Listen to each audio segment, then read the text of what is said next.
झाडाला फुले येतात व फळे येतात. झाडाला खूप पाने असतात. झाडाला आम्ही रोज पाणी घालतो.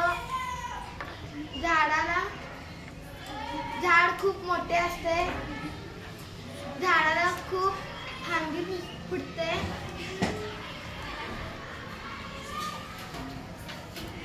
झाड मस्त दिसते.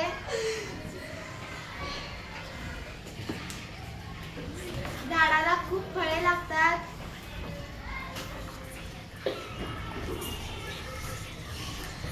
झाडामुळे आपल्याला ऑक्सिजन मिळतो. झाडाची फुले झाडावर पक्षी असतात. झाडावर पक्षी राहतात. झाडाची चला.